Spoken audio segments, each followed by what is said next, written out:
Previously on Not Your Mum Being Arrested. Beep off! This is beeping harassment. You beepity beep beep.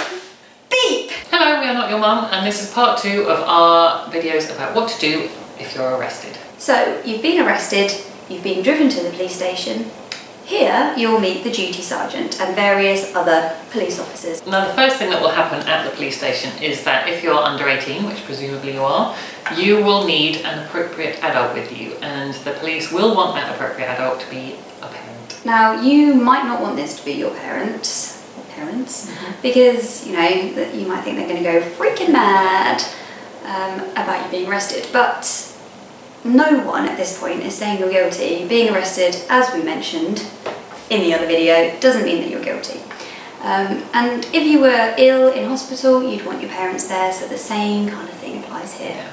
If there is a genuine reason why you can't have a parent there, for example, you're in care or you live with your nan, then in that case you'll get a social worker being your appropriate adult, or in this case your nan. This appropriate adult is basically there to look after you, make sure you're okay and that no one is taking advantage of you. But they are also there to help you communicate. Now, the police might not know your "oh my god, I'm freaking out" face, but your parents presumably will, so they'll be able to convey this. Yeah. For example, Nell's "oh my god, I'm about to freak out" face is this. Don't think anyone will pick up on that. Whereas mine is this. What they are not is part of the investigation. They are also not there to give you legal advice. For that, you need a lawyer or a legal expert. Which brings us to something very important. Very important.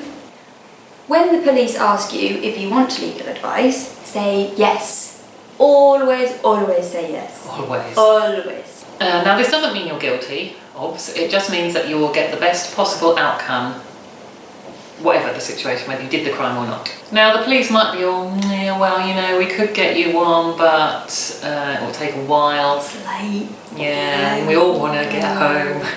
Don't listen to them. This is one occasion in which you can stick to your guns and metaphorically go, "Shut up, police officer." Not actually. Don't actually do it. Yes, do not let them put you off. Stick to your guns. And just say, yes, I do want legal advice, because the police will organise it, it's free, and it's totes worth it. Once your appropriate adult has arrived, you will have photos, DNA and fingerprints taken. This happens to absolutely everybody, it's just part of the process. They take the DNA by getting a cotton bud and swabbing the inside of your cheek. Face cheek. If you've been arrested for burglary, for example, they will take a shoe print, possibly, and maybe even take your shoe. Yeah. The police will also take your shoelaces and your phone and everything in your pockets, basically, and put them in a bag, and then you'll get them back when you leave.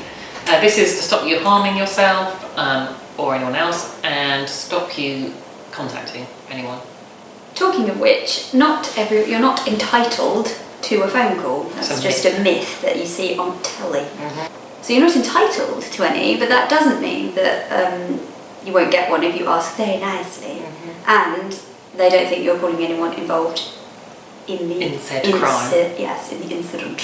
So as long as you're not being obnoxious and gobby, they'll probably let you. So, you know, be nice. Now, they won't let you use your own phone for this. You'll have to use a landline. Mm-hmm. Now, look that up if you don't know what it is. Your appropriate adult has arrived. Your legal advisor has arrived. You've had a chat with your legal advisor. At this point, you will be interviewed and the police will question you. So now, this may take place over quite a few hours because they might stop and start. For example, if you say, "I was with my friend Joe," they will go interview suspended while we go and find Joe. We'll go and find Joe, and they'll come back and start the interview again. There was no Joe!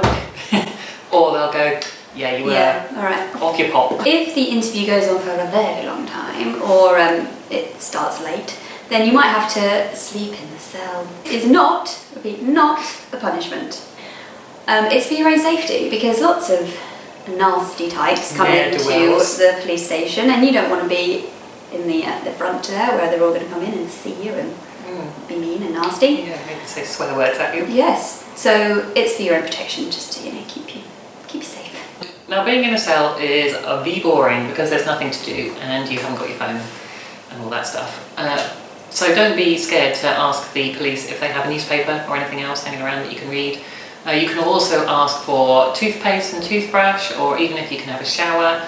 And the police officer who you speak to, if it's a man, should say, do you want to speak to a female officer if you're a girl? Because they can give you tampons or sanitary towels if you need them. You can also ask for, a cup of tea and a sandwich, all that kind of stuff, and they should give it to you. When all the above has been done, only 3 things can happen. Number 1, no further action. This means the police have either decided it's not in the public interest to take it further, or there is insufficient evidence. Or they don't think you did it. Or they just plain and simple went, oh yeah, of course you were with Joe. Yeah, off your pop. Sorry. Public interest doesn't mean that you haven't done it, BT dubs. It just means that they're not going to pursue it. This is usually when it's like it's a really minor thing that's happened, or your first offence. Okay, number 2, failed to return. This means that the police haven't finished with you yet for whatever reason, so you can go home, but you've got to come back. Number 3, case disposal. This means you either admitted to it, the crime, or the police have got enough evidence saying that you probably did do it. If you don't admit to it, then it will go to court. If you do, then they'll be able to deal with it there and then. So it's probably best, if you did do it, to just admit to it, because it's a lot easier than going to court. If you didn't do it, never ever say that you did, because that is not going to end well for anyone. Yeah. If you did commit the crime and you do admit to it, then you will be bailed to the youth offending team. They are the only ones who can decide what to do with you now, and they use what is called a triage system to decide what course of action to take. If it's your first offence, it's a minor crime, and you show that you are sorry, you could still get off, because kids make mistakes and they know that, and they don't want to criminalise you just for the sake of, I don't know, cycling on the pavement. Yeah, or whittling in public, If the offence is a bit more serious, they can give you a youth reprimand or a youth warning, which is basically like a formal telling off, which will go on your record, but only until you're 18. Although, if you apply to become like a teacher or a police officer, then it might come up at the bottom of the police check that you have to have, which is called DBS, used to be called CRB, as like a footnote, just to say, by the way, this happened when they were a kid. BT dubs. BT dubs. It doesn't mean you can't become a police officer or a teacher. It just means it could get flagged up. If the crime is too serious for a reprimand or a warning, or you've had a warning before, or you don't seem sorry, then you can get a youth conditional caution, which comes with sanctions attached. You might be fined, you might have to go to anger management classes, you might not be allowed out at certain times, like a curfew kind of styly thing. You might have to repair any damage that you have caused. And that is it. Long video, long process. You can expect to be in the police station for a good 4 hours, if not longer. In conclusion, and to sum up, why not just, not do anything wrong? Yeah, just don't do the crime, and then you don't have to do the time. Thanks to Laura Biding and Scott Free, not their real names, you'll be astonished to learn, who are the Metropolitan Police Sergeant and the defence lawyer who helped us make these videos. And thank you for watching. Thank you. Leave a comment if you like. Bye.